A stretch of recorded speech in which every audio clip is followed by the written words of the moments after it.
Hey, we did it. Look at that. Wow. So we are back again. Thank you all for waiting between videos. We've got another one today. This is going to be a fun one. Yeah, it's going to be a little fun. We got a fun dripper that we're going to be looking at, the Cera filter. But essentially it uses stone and there's no filter needed, no paper filter needed. And we're going to kind of be reviewing it as well as giving our thoughts, getting some tips that we kind of gleaned over some time of using it. We've had it for a few months now. I kind of forgot about it. We used it for some of our pop-ups that we were doing. It has a learning curve to it though. Yeah. We're gonna brews side by side and see how it compares to like a normal V60 and what we think about them. Yeah, you know, for you guys. Yeah. You want to buy this or filters?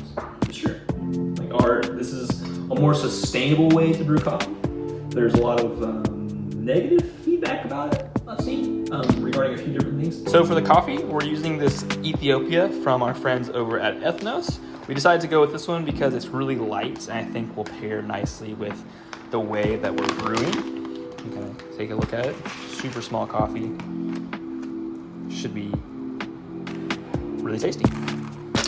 Okay, so we're gonna be weighing out the same amount. We're gonna be using 20 grams for both of these brews, just for consistency's sake.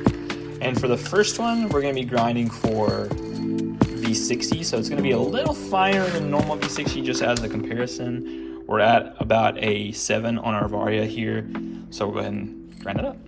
Okay, so this is gonna be our first grind for the V60 comparison. Kind of see where it's at here. Very sand-like in grind size. So here's the thing that we're gonna be using for the reusable filter. So 20 grams, but we're gonna go much coarser. And this is kind of what I was saying at the beginning where I think a lot of the learning curve comes. So we were at a 7 previously, but now we're gonna go up pretty dramatically. So let me take off the top here. We're gonna go all the way past 0 point. So we're essentially at what you could probably consider about a 12 on this grinder. So we'll go ahead and grind that now. All right, so here is our grind size for the reusable dripper. You can see in comparison, much coarser. And honestly, I'll be curious to see how this goes, but I think we could probably go a little bit coarser than we did here, but we'll see how it goes. We're using filtered water, kind of as usual, just a little Brita filter here. We're using 91 Celsius for our brewing temp. So let's go over to the table and side by side start brewing. Okay, so Dante's gonna be brewing on the V60 over here on the left, and then I'll be brewing on our Cera filter here on the right. Dante's already pre-wet his filter. I'm gonna go ahead and just to heat up this guy, we're sharing a kettle too because we only have one kettle on hand today, but that is all right. So this will kind of just make sure it's nice and heated through. So I'm gonna pour first over here on this side and let Dante kind of mimic my interval. So this should be 20 grams in here. See what we're dealing with. A little bit under, that's okay. Got the rounded numbers, so I'm gonna pick it up. You're gonna see what's going on there. Zero it out and start my timer. One trick that I found is that going really slow with this dripper is quite favorable. So trying to make this pour really nice and slow. And for this brew, I'm not gonna do any agitation, though I will say that agitation is pretty favorable, so.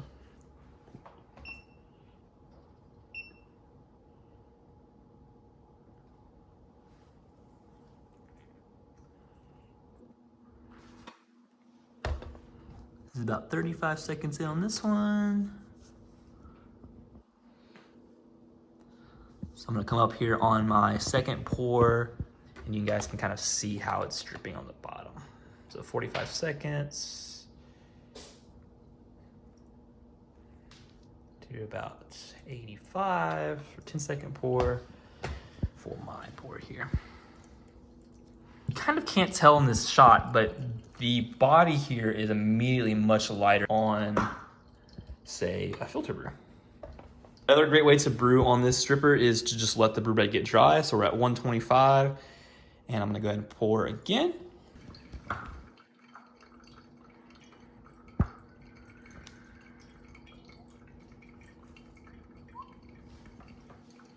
It's timing out perfectly because now we are at 2 minutes and we have another one.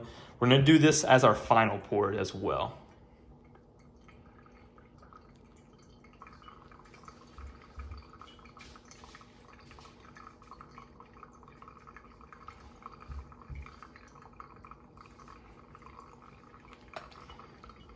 All right, Dante. Hopefully you have enough water in there.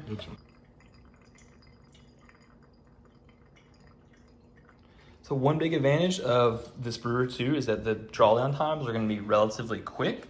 So we're at about 3:20 here. So I think I'm going to go ahead and pull this. So we'll do that now. And for Dante's, he's going to have quite some time before this draws down, probably another minute or so. Of course, he did pour a little bit later than I did for that pour, but nonetheless, filter brews, especially at this kind of grind size, tend to be a little bit longer on brew time.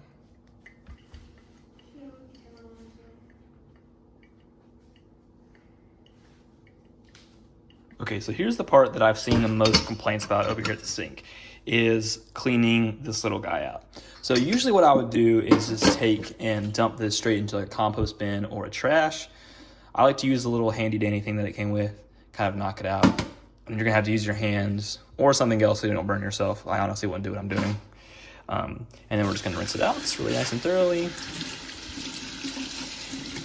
And a lot of people really hate this element of it, and for me, this is not that much cleanup. Like, that took maybe 10 seconds. The one issue that I would say over time that could perhaps occur with this little guy is you could get oils built up, especially if you're using more developed coffees. But in my opinion, if you're using lighter coffees and you're making sure to rinse this pretty quickly after you actually brew, I haven't noticed much of a problem. I've probably done 4 or 5 dozen brews on this so far and have had no noticeable impact on the taste from oil buildup. All right, and Dante's brew is still looking pretty lengthy. So Dante, I'd say let's go ahead and pull this because we're looking like a crazy long extraction time. I think the extraction on this one just needed a bit of a coarser grind size. You can kind of see that brew bed looking real nice and sludgy. Mm-hmm. It could have been the way that I was pouring my intervals as well. I think that would have changed things a lot, in my opinion. So Supposedly. It cut like half the time. Well, yeah. All right, let's give these guys a taste. The smell. So you can kind of see too, just in this one, how there is similar like a French press or even an AeroPress. There's some like oil separation.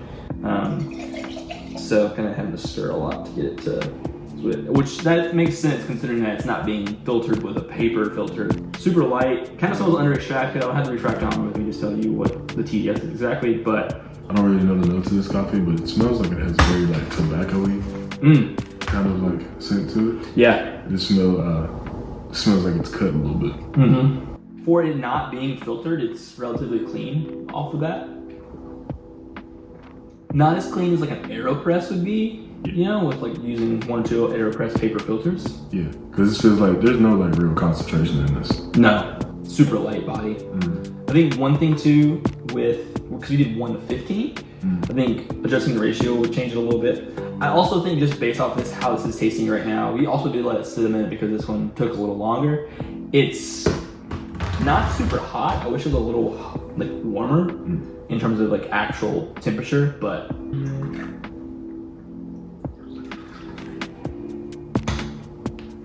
yeah, this one, I mean, it tastes like a V60. It's also like takes all the cleanliness of this one and just kind of skyrockets it. I will say there's a little bit more like depth in the body to it, despite it being filtered, which is kind of interesting. I think that might have to do with the lengthier brew time, perhaps. Yeah.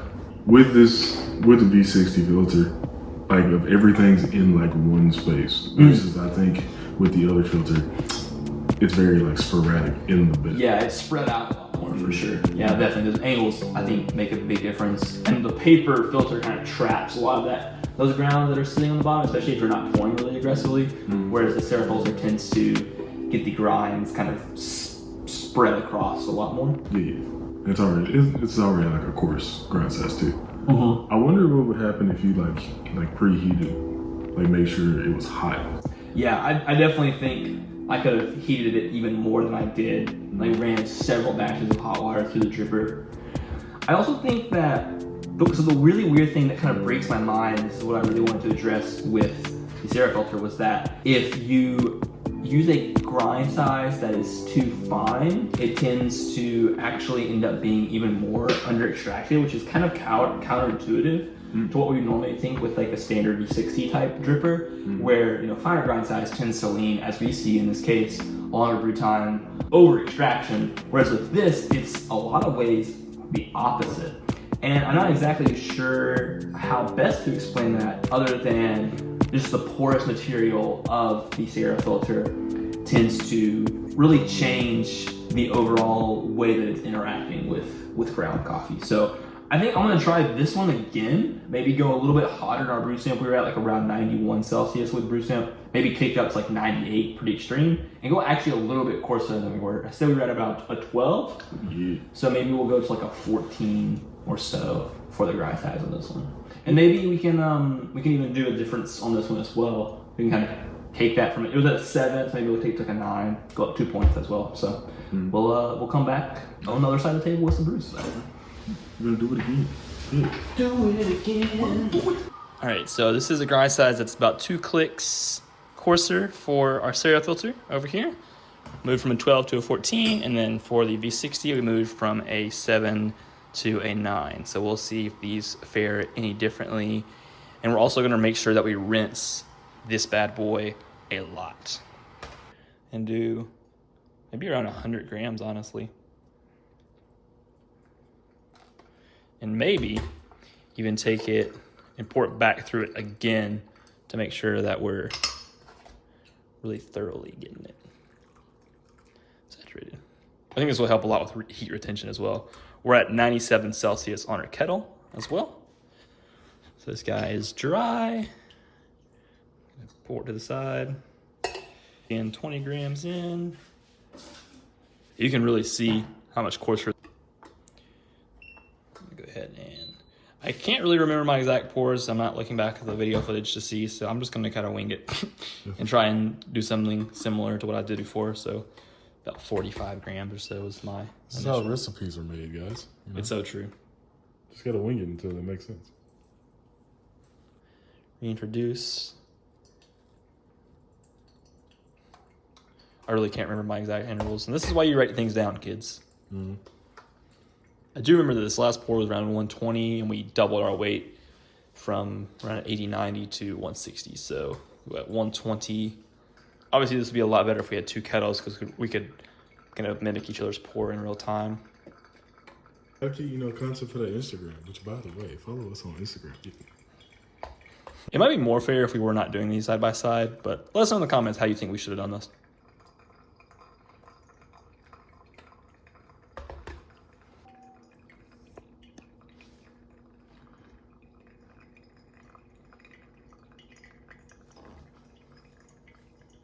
So this is already finishing faster than our first one, around the 3-minute mark. It's kind of what we were expecting. Much coarser. You can even kind of see too in comparison, this one immediately looks like a little bit more full in body. In color, it's a little bit darker.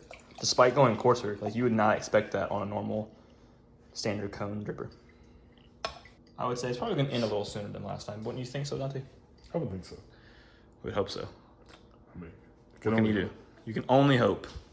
All right, look at that, Dante. We got a little bit of a faster brew time, around 440. And it's actually dry before we pull it. So I would say that's a win. A little faster.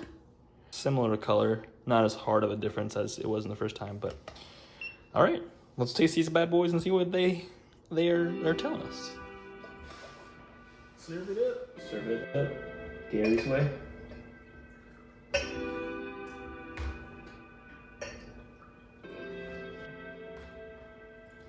Wow. Makes this coffee seem like it's not this coffee. Like it's not really reading like Ethiopia. Yes. Still does not have a, like as previously, doesn't have a like concentration before, but the flavor is actually more important. It is, which is so strange. So if you have one of these or you're gonna get one of these, definitely go coarser and lean towards that side of things. I think it's really favorable. Let us know in the comments if we should go finer and kind of play around with that and see what we get. Yeah, or just go to the Patreon because you might have already done it on that. It's true, we might have.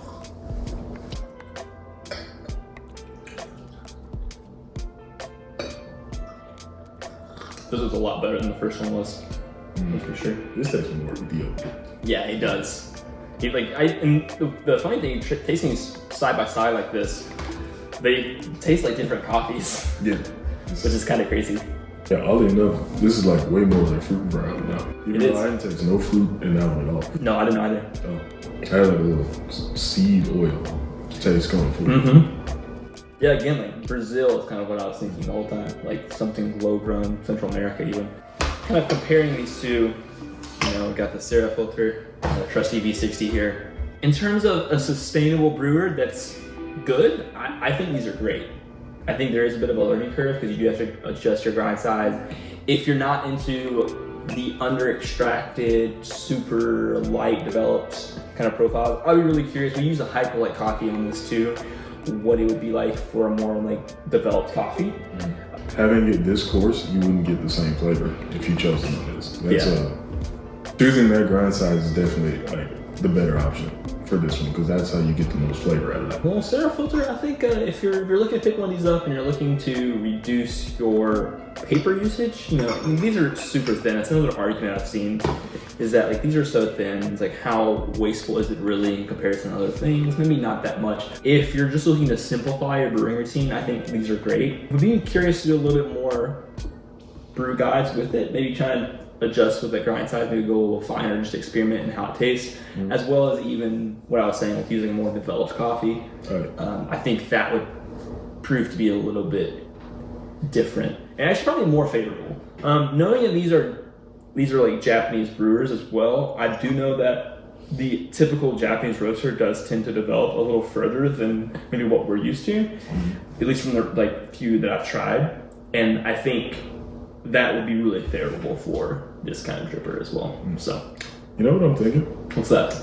Like, what if we like plunge it in hot water and like just like sit it in there before like we brew with it? So are you saying that you think that the brew temp still is too low, or the brew temperature? It is a bit hotter, but just not by much. Okay. You really can't tell. You really can't tell the difference as far as like temperature wise. Right. I do think having that hotter temp is what made the taste change. More people should try brewers like this. There's not a ton of brewers like this out there on the market that are, to me, worth it. But I think pour over drippers, you know, there's a lot of immersion options, I think, with reusable filters. And, you know, you have metal filters and you have like cloth reusable, but I think it's a more interesting, more clean approach when you're using something that's stone in this way. If you're curious to see more of this, please let us know in the comments. Be sure to like this video if you enjoyed it. Head over to the Patreon, of course, as always, please do. Be sure to check us out on the podcast as well. We've got a lot of other cool stuff going on. And if you're local, be sure to follow us on Instagram, especially because we've been posting about classes that we're doing, have some fun workshops coming up, and we'd love to see you there. So thank you, Dante, for doing this little brew review with me. So, Anytime. the next video, happy brewing. Happy brewing.